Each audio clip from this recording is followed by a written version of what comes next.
Bismillahirrahmanirrahim. Dear viewers, Assalamu alaikum.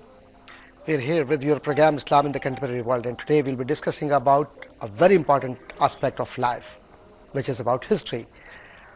What is history and how can we understand the historical perspective for the promotional changes in the society?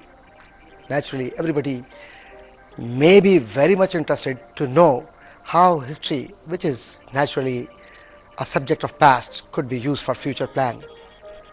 We, being human, we live in this world. We cannot cut off our roots from historical events and the things which took place for specific civilization areas, but it would reveal how to promote a final destiny, how to talk of a real and genuine life for the changes in the community or society. So history cannot be disassociated or separated from the realities of today's social change, behavior, interaction and communication. For this, we have selected a beautiful topic about history and our future. How can we consolidate? How can we analyze? How can we make our plan of action for tomorrow to save our generations? And how can we learn lessons from past events? All these basic issues and some suggestions would be discussed here. And obviously, for this we have invited our two important guests who would be discussing and giving their opinion about history, because they are historians. So our first guest, he is a teacher of history at the University of Karachi, and he is teaching history for a long time. I mean Mr. Muhammad Moiz Khan. Mr. Muhammad Moiz Khan, we welcome you in our program Islam in the Contemporary World. Wa alaikum assalam. And second guest, while we are talking about history, must be from the discipline of history, but he is a man from history as well as public policy. Let's see how he contributes for the genuine policy making, decision making and administrative behavior. And obviously, we are here to look forward to our intellectuals. He is a young man, very energetic. I mean, Mr. S.M.Taha, and he did his PhD. We welcome you, Mr. Taha, in our program Islam in the Contemporary World. Assalamu alaikum. Thank you very much, Dr. Welcome, walaikum assalam. So, dear viewers, I believe Mr. Moiz Khan and Dr. Taha, both of them, would be telling us about this historical perspective regarding civilization, but the most important thing is that how to make future, because history is a basic theme which would tell us how to create a genuine culture, generation and relationship. Let's see how historians think of future. Mr. Muhammad Moiz Khan, you're teaching history for a long time in the university, and naturally you are the person who really have enjoyed a lot for the discipline. How history helps out people to make their plan of action? Well, history is one of the most important subjects and one of the most important disciplines, not just for the today's world, but for if we see the historical pattern of the importance of different disciplines, history is considered as one of the most important, and it is known as the mother of all knowledges. For example, if I talk about the Neolithic era, which was a Stone Age, so they knew the importance of history, not in the sense that they used to write history and learn from it, but they used to share their experiences, and the history was communicated through generations with the sharing of thought. and they knew which areas were important for them, and in which areas they will find food, in which areas they will find dangerous animals which could hunt the human beings. They could find water, and which areas they could find shelter. That was the importance of history from the very beginning of the human society, You human think civilization. history is really a great subject for contemporary situational change? And I was making the same point. Yeah.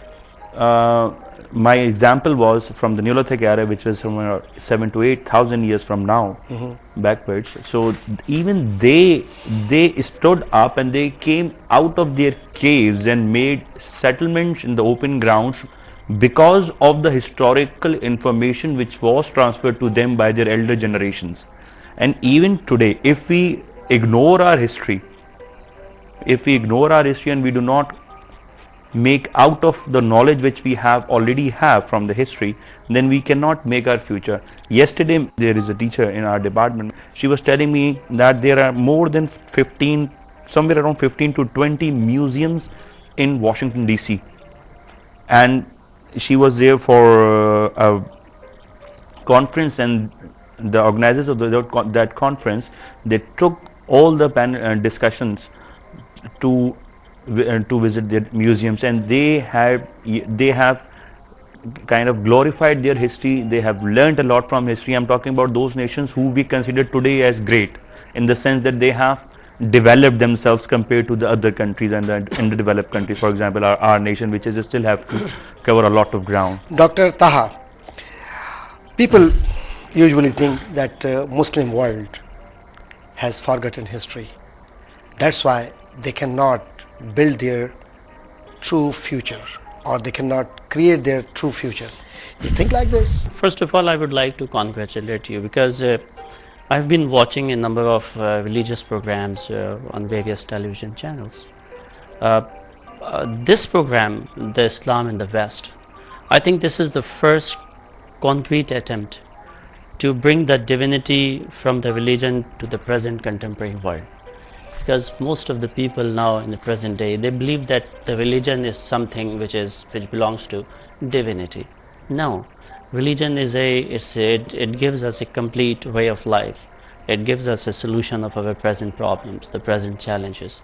So this your program. I've been watching several episodes of this program, and you brought the issues from the religion to our contemporary world. And I really congratulate you and your team and the QTV that they are performing a wonderful job. Thank you very much for your comments, and really credit goes to QTV. Let's come back to your question, that what I have inferred from your intro. You have made a very important and significant point in the present and contemporary situation in the world, in the Muslim world. That's true. I fully agree with you that that we forgotten our past, the glory of the past, the Islam, the Renaissance, the glory of the Muslim empires. We lost everything. The point which I'm trying to make here, that the intellectual heritage of the Muslim scholars and the Muslim empire, that intellectual assets has gone for I believe that for a long time. The War of Tours, that was the departure point when the pendulum of knowledge, once it moved from Basra, Baghdad and Egypt, and it crossed the Pyrenees and entered into Spain, then it never came back to the Muslim world. And if you look at the process of history, that was the beginning of the decline of the Muslim empires. And today's Islam, and unfortunately the interpreters of Islam, we through our actions, I'm not including those people who really know the meaning of Islam. I'm talking about those people who portray a wrong message of Islam, a wrong picture of Islam. Unfortunately, that Islam is being painted very wrongly. And so, it may be because of their interest or their own plan of action or their agenda. They may be working on it. Exactly. And behind this, it was not only their interpretation, and you are right. They are working on some agendas. Yeah. and in fulfilling that agenda, they are doing all these activities. Because I personally believe, like, I've been there in the States for 4 or 5 years, and I have participated in number of interfaith dialogue, Christianity, Judaism, Islam. No religion teach extremism. No religion teach hatred, xenophobia. No. And believe you me, that the Prophet Muhammad, peace be upon him, and he is a complete picture of tolerance. He's a complete role model. Exactly. You recall the incident in Taif. You recall the incident, what he said, what he replied to Hazrat Jibreel alayhi salam. We are the follower of that Prophet. Subhanallah. Subhanallah. And we have totally ignored the teaching of Islam, the true teaching of Islam, and we simply kept our religious book, which is Quran, just as a package for reciting to remediate out some illness, for job security. We recite Quran for that purpose. Even it is okay, we should recite, but apart from this, the action is important. Yeah, we should get something from Quran. How Quran is talking about the society, about the norms, about ethics, about relationship, communication, and solution of the problems. Then, so naturally, we are discussing about the issue. Mr. Muiz, how do you think that Islam, naturally, it is a complete code of life and history. With reference to Islam, it is not only a subject for few hours that you will read and it would be finished. No, it contains centuries. Look at the subcontinent, how Muslim ruled over, and look at the Arabia, how Muslims worked and incorporated things and brought ideas for the social change and dynamics. But unfortunately, right now we understand that our intellectuals, and not every, but there is exception, but there are few intellectuals who are working very hard to convey that we should learn lesson from history, but no one cares about history. How can are there some remedies? Another point which has come just immediately in my mind is that even the Quran Sharif is a book of history as well. There are many topics on history, and there are many incidents which Allah Himself had told us about historical matters. For example, so many different incidents, how Adam came to earth, what happened, how the earth was created, everything was told by Allah Himself in Holy Quran. So even Quran Sharif laid importance on history, and Quran Sharif and Allah has chosen history to teach us many things. So importance of history cannot be ignored. It's not being ignored by Allah. No, I would like to just to add up in Moi's point. You see that if you read the Hazrat Ali's letter to Malik Ashtar at the time of his appointment, Malik bin Ashtar, at the time of his appointment, that letter was a complete document of good governance.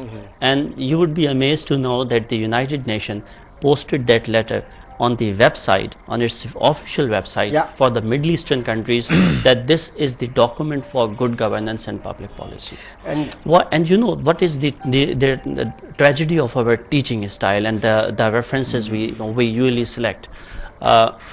In management sciences, we keep referring Peter Drucker, we keep referring Philip Kotler, we keep referring number of Western scholars.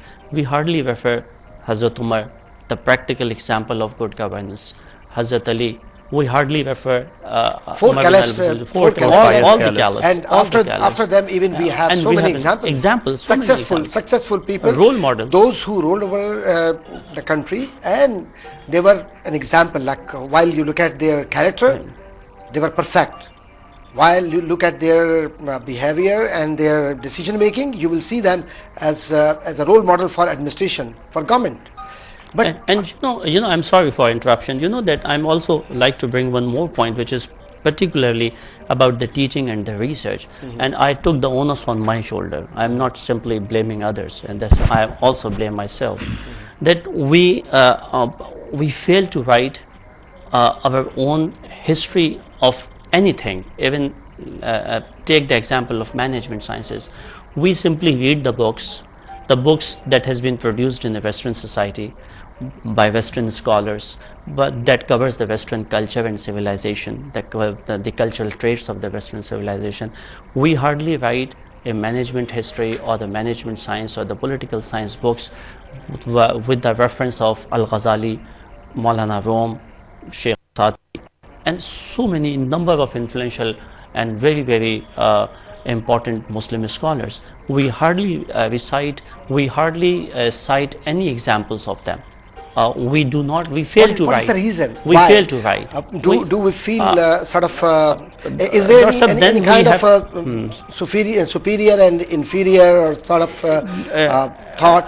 No, and I would like to make a point over here, because the education system has been changed. For example, we talk about the education system of subcontinent, which is one of the largest single area in geographical terms with the population size. It was changed in 1835 by a man called Lord Macaulay, who wrote in his report, which was presented in the House of Commons in 1835. He said that we need to change the education system of this country, of this area, to rule over them. And by changing the education system, they kind of implemented their curriculum, everything which belonged to them rather than us. And there is a very important thing which I want to mention over here, that he said that there are two things which I would like to quote from that report. First of all, that I have never seen such a country which is so rich in its heritage and culture, and I have never seen a beggar and a poor man over here in this country. And another thing which he's mentioned about the education system of India was that he said that the people over here give money, scholarship to the students to learn, both Muslim community and Hindu community. He said that we need to replace thing and we have to make it vice versa.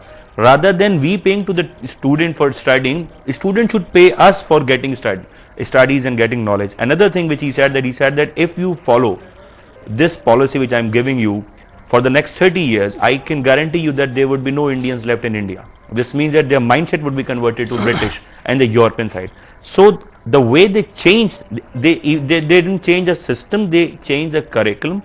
They replaced all of those things which Dr. Taha mentioned over here, Ghazali and Hazrat Ali, Maulana Rom, and all these people. They took them out from the curriculum and they imposed their own set of knowledge to us. Another very important comment I must mention it over here from that same thing. He said that Lord Macaulay said, quote, that a single shelf of any European library has more knowledge than all the books ever written in India and Arabia.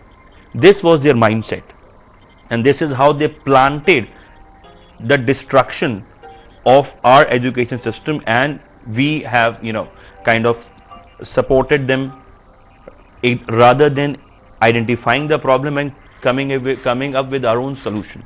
Coming back to the Muslim civilization, and naturally Islam is a most important and most influential religion in the world, and we have very unique culture and transformation of community. So what is the reason?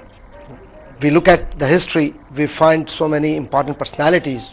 They were highly educated, research, naturally their researches were accepted by the Western world, but now we don't see those personalities in the contemporary world, in the contemporary Muslim world.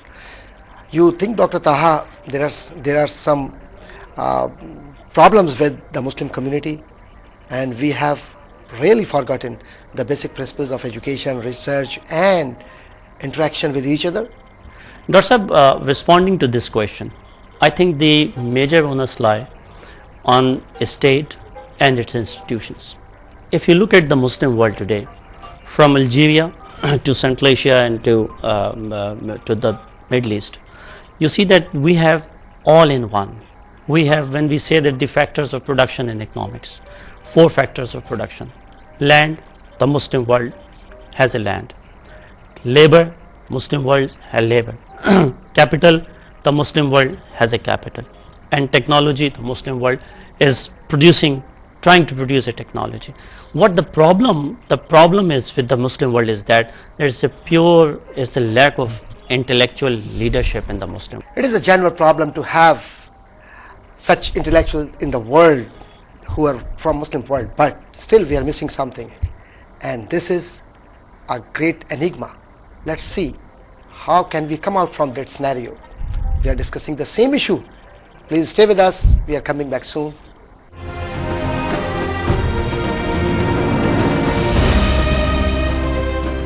Dear brothers and sisters, welcome back in our program Islam in the Contemporary World. Before break, Dr.S.MTaha was discussing about historical facts. Please.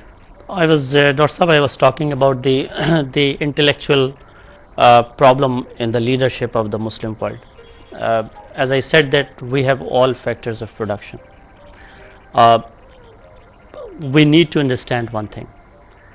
If we remain divided in our joint interest, if we remain divided in a global politics, if we remain divided on our intellectual assets, then I don't see any ray of hope for the future of the Muslims in this world. If you see that the world is now gang up against the Muslim world, and the Pakistan and the other important Muslim countries like Malaysia, Indonesia, they are struggling to come out of this economic ills and the social problems they are grappling with. But the point is this: unless there must be some joint strategy, because for example we don't have oil. The Middle East problem is that they don't have the labor intensive economy.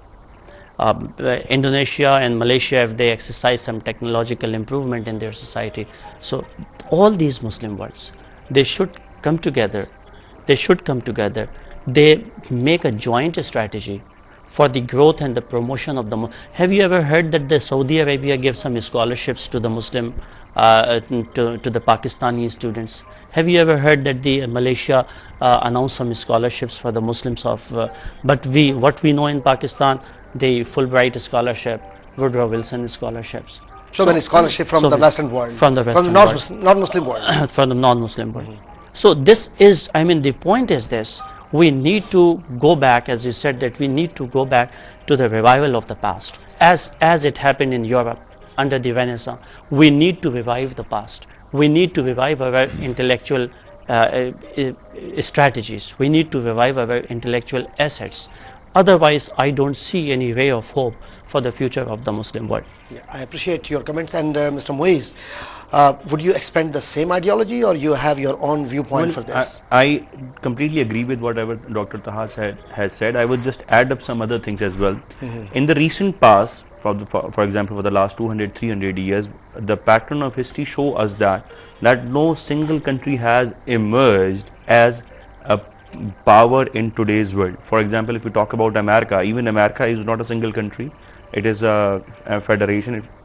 In the earlier days, it was a confederation, and later on it became a federation for the last 225 years and more. And it has emerged as a power. If we talk about European countries have also become more powerful when they have learned not to fight amongst each other after the two bloody wars, First World War and Second World War, and they have made a European Union in 70s and 60s, and they have emerged as a great power today. China is a very difficult example because it's such a huge country that it is in itself is a region. So the lesson to be learned over here is that we can emerge as a region and we can emerge as unions. For example, we as a people living in this geographical region, Pakistan has a very important geopolitical position, which is the last easternmost country on the Islamic bloc. After that, we have non-Muslim countries we have Indonesia and Malaysia, but they are not joined to any other Muslim country. So this is on the eastern side, it is the Islamic bloc, easternmost country of the Islamic bloc. We can work with Islamic countries, we can work with Southeast Asian countries, for example SAARC. We have many advantages. We can work with our geographic Muslim bloc, we can work with OIC International, we can work with South Asian countries, for example in SAARC. Let me interfere. We already have organizations like OIC is the best example in such scenario, and we have so many organizations for the Muslim world, but something is missing. But even the will. then, like we are serious to invite applications and to ask for the research and exchange program and other stuff, but something is missing from the well, that's from what the I'm Muslim saying, world. the political And will. I want to have a clear version what to be done for the welfare of Muslim world and how Muslim world can perform its duty for the rest of the world. Well, we can see that since OIC has been established, they have not done any active, or they have never participated in any active political activity or economic or educational or research based or even trade based activity in real sense as the European Union is doing. So we have made it, but we have failed to capitalize on the idea. But there's if you compare the European bloc and Muslim bloc, so Muslim bloc I must say they are emerging from this scenario, and they are developing countries, underdeveloping countries, most of them. Just only forget UAE, see other. But European Union and European countries, they are very much rich in their culture. Naturally, Muslims, they are very much culture, very much rich in their culture. But they have done remarkable researches, and their educational plan is perfectly all right. Why look at Ibn Khaldun, Ghazali, Farabi, Rushdie, Kindi? We refer to all these scholars. Still, the Western world is borrowing ideas from them. I have seen a poem of Sheikh Sadi Rahmatullah Ta'ala alayh, just outside the UNO, and you will look at, oh my God, they have referred Sheikh Sadi for the peace. Why Muslim world does not understand its importance? Importance cannot be recognized by the world by other means, only by behavior, seriousness, and their contribution through education and research. Another thing which becomes evident if you look at the history is that after 1400 years of Christianity and 14 to 1500 years of Christianity, for example, we talk about 500 years back, Christianity, the Christian world was also going through the same type of difficulties which we are facing today. The sectarian division, that has been a very important, hurdle in the development of Muslim world. The sectarian divide which we face in our country, in our region, in our all Muslim world. The sectarian division has kind of pulled us back. It is not allowing us to progress, because whenever we try to make relationship, so we kind of become pulled back by these things. Exactly. Dr. Taha, you also worked for public policy, and naturally you have knowledge of history and public policy administration. How do you see today's Muslim world, and how can we make up the situation? I mean, it's a good point, but I would like to make one more point on your last the point, the remedy, how the Muslim world can cope up with this problem. Only I pinpoint one thing: please stop bragging and talking, and please do act. One should be practical. One should be very practical. Number one, and number second, these are all lame excuses that what had done in the past, in the last 62 years, it will take time to mend. This is all lame excuses. Just see the example of Singapore. Just see what was China before 1978, and then what had happened in 1978. Exactly. You know, so we need a surgical. There must be a very strong will. And we Very don't strong have will. time. I'm telling you, Dr. Sahib, the Muslim world, we do not have much time for a slow change. Yeah. No, we need to do something, a life-saving operation. Otherwise, you know, you see that in the recent history, in the recent past, Yeah. what had happened in Iraq, what is happening in Libya. Those who preach in non-military measures in a global politics, these are all lollipops, I'm sorry to say. The power still matters. The power makes the decision. The power influence you, shape you to make the decision. You mean like there must be very strong unity among Muslim Ummah? Unity, and that And as, education? as Mr. Moise said, that our whole the social change, it should be based on technology based change. It should be a very innovative, a new technology. You see any future, any revolution in near future? No, because why? I have a very concrete argument. Because these, I'm not a pessimistic person, but I just want to give a realist view what is happening in the Muslim world in general, and in Pakistan in particular. You see that, look at the education level, look at the silence, look at the strident clamoring in our colleges, look at the strident clamoring in our schools, look at the pathetic condition of our Like whole schools. society. The whole, I mean, his school education. Without education, we number of leaders talk about revolution.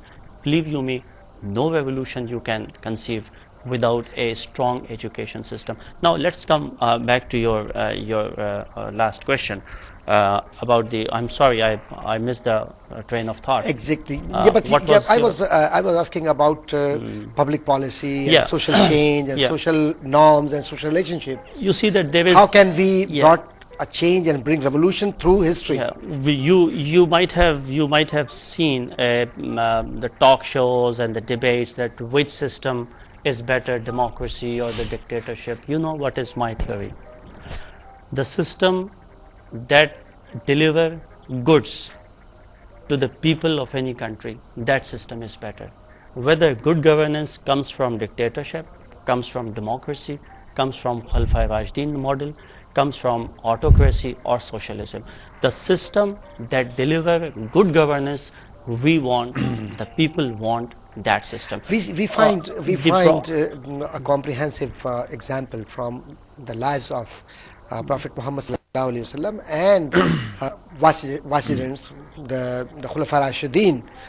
They are the best examples, and even today we can't say that the pious people have gone away from the Muslim world. No, they are still there. We should see how they guide society and how can we raise our generation in the light of Quran and Sunnah, and how can we send the message of equity and equality for the humanity. Exactly. But But everything is being misinterpreted and calculated for particular group or particular people. This is a major issue, and intellectuals, they should understand that history is a custodian subject for future plan. Exactly. If how many people are truly, I must say, how many people are interested to know about history? And you know, it is because of one misperception about history. Yeah. There is no gap, Dr. Saab, between present, past and future. Exactly. No one can delineate our past from our present. And history has a capacity to investigate into the present and to suggest the future. And you see that in the modern and contemporary world, especially after the Second World War, the nations who learned lessons from their past, now they are doing they have action in a right direction. America learned that never entered unilaterally in any region. It entered in Vietnam and got a severe, humiliating defeat. America entered in Korea unilaterally and suffered with a humiliating defeat. So you mean like so now history- they learned the lesson that instead of going individually, go under the umbrella of number of nations. So coming back to Under Mr. NATO. Moise, what would you say in connection of promoting your society in the light of history, how history helps out? Again, I'm asking the basic question. Well, history is, again, as I said, that it's very Being important. a Muslim, we are talking about being Islamic Muslim, history. Being Muslims, we have to learn that what our Prophet sallallahu alaihi wasallam has, lived his life, how he dealt with the first society which he developed in the Medina, which is an ideal state for any Muslim ruler, any Muslim state. How he dealt with the matters, how he made political decisions, how he made treaties, when he decided and when was a time when he was forced to break a treaty. So complete strategic studies. We have to learn from the Medina state. Strategic studies was there. Yes, public policy, warfare, everything. Treaty. You just say Holy Prophet ﷺ, you would include everything. Exactly. And in Medina, and Quran says about the Holy Prophet ﷺ, لَقَدْ كَانَ لَكُمْ فِي رَسُولِ اللَّهِ أُسْوَةٌ حَسَنَةٌ. He is a complete role model. Role model for you. That's what I'm saying. He even made treaties with Jew tribes in Medina, Banu Qunayqa and another 2 tribes. He let them live over there according to the whatever principles laid down by Islam, and he made us. He made those treaties to follow, to be followed by us rather than. I must mention one thing, that Holy Prophet ﷺ, referring to your comments, established the first state of Medina, and he allowed non-Muslims to live in the territory of Medina, and they were free. They were free under the municipal corporation, municipal law. Yeah. So the municipal law was naturally a supreme law of Medina. So municipal law comes under Quran. Yes. And even today, if you go from Pakistan to US, and you say, I'm coming from Pakistan, but I would follow Pakistani law. No, it's not. You will have to follow the law of the land. The law of the land, which is a municipal law of US. So the same was asked by Holy Prophet Muhammad to follow municipal law of Medina, which was law of Islam. That is very important. These are very important lessons for us to learn if we do. And the modern success story in Muslim world is Malaysia. How Malaysia has turned within 30 years from from an underdeveloped and undeveloped country to one of the most technologically advanced countries in the world. They have broken records of progress. They have held the record of tallest building. They have the tallest twin towers in the world. Once they were tallest buildings of the world as well. So they are breaking boundaries living within the boundaries of the Islam as well, not without breaking the boundaries. First, you were talking about the public policy. I mean, you see that the rule of law and the public sector management, bureaucracy,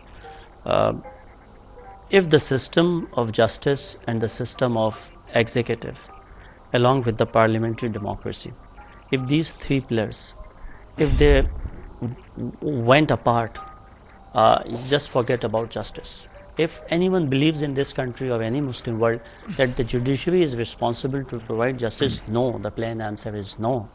Without executive, because the executive is the institution that make the cases. Judiciary is simply the interpret the law. So our problem, the Muslim world problem, not talking only about the Pakistan, the Muslim world problem is the problem of the rule of law, the problem of the public sector reforms, the problem of the good governance, and an equitable public policy. And as Muahmad said, that the Malaysia did a good job in this regard. That there is a rule of law, and there is every person is under the rule of law. The problem with particular country like Pakistan has a tremendous potential. Pakistan is the only nuclear country. Our problem, basic problem, is the problem of the lack of will and the lack of vision. These are the 2 cognitive problems that we are suffering, and the Muslim world in general suffering with. The lack of will and the lack of vision to do things. How about respect to intellectuals? No doubt about it. I mean, intellectuals definitely they have to bear with the major share of their input and The contribution major and stakeholders of the community. of the community. But the problem, Professor, is this: have that they been taken into account or exactly in the conference? their voices are not yet entering into the power corridors of the Muslim world. They are not yet penetrating the decision making process in the Muslim world, because the leadership of the Muslim world, they have their parochial interest, they have their clan interest, they have their personal interest, and this is the issue, that the Muslim intellectual voices, they have failed to enter into the corridors, into those areas where the decision making is being taken place. Really, it was a beautiful discussion, and I wish I could have continued, but we are running by shortage of time. And in last, I must say thank you very much, Mr. Muiz, to be here with us, and Dr. Taha, you gave your time and Thank you very much, contributed. Dr. Both of us really have produced valuable ideas for our viewers, brothers and sisters. My brothers and sisters, I am thankful to you because you really gave your time to watch this valuable program, which is a serious program for future plan of action. May Allah bless all of you. Thank you very much. Allah Hafiz.